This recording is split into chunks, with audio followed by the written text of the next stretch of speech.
एक धूप से भरी हुई खेती के किनारे स्थित एक छोटा सा फार्म था, जहां एक छोटा सा बत्तख था जो अपने भाइयों और बहनों से काफी अलग दिखता था। जबकि उसके भाइयों और बहनों के पसीने के पीले पंख और उज्ज्वल आंखें थीं, तो वह धूसर और अजीब दिख रहा था।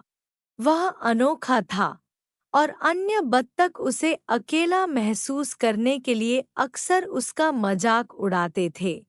छोटी बत्तख को दुखी और अकेला महसूस होता तो उसे अपने परिवार में अपनाने की और स्वीकार करने की आकांक्षा थी। प्रतिदिन वह तालाब में अपनी प्रतिबिंब में देखता और चाहता था कि वह दूसरे बत्तखों के तरह सुंदर हो सके। एक दिन जब बत्तख फार्मयार्ड में उदास महसूस करते हुए घूम रहा था, तो उसने कभी नहीं देखे गए जानवरों का एक समूह पाया। तालाब पर गरिमाई स्वान्स का समूह था, जिनके पंख सूर्य की किरणों में चमक रहे थे। बत्तख को आश्चर्य में देखते हुए उन्होंने उन्हें गरिमा के साथ हिलते हुए देखा। वाह, वे बहुत सुंदर हैं, उसने अपने आप से सोचा। अपने आप को तुलना में और अधिक अयोग्य महसूस करते हुए अन्य जानवर ने देखा कि छोटी बत्तख किनारे पर खड़ी है और उसके पास अज्ञात उपलब्धियों का समूह है और उसके पास दया से उसके पास आए।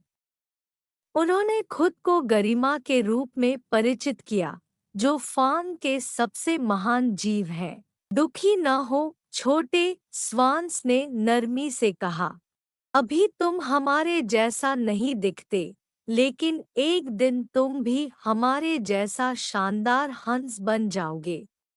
बत्तख अपने कानों पर विश्वास नहीं कर सकता था। क्या यह सच हो सकता है?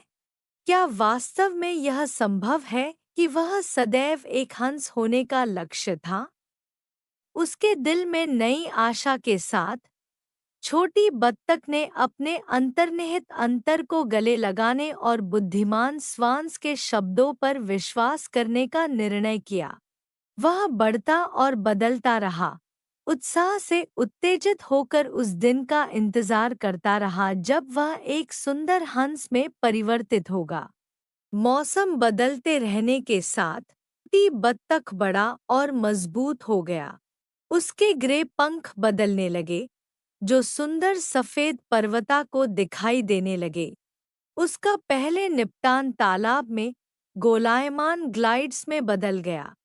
एक सुबह जब सूर्य फार्म पर उगता हुआ, छोटी बत्तख ने तालाब में अपना प्रतिबिंब देखा और अपनी आंखों पर विश्वास नहीं कर सकता था।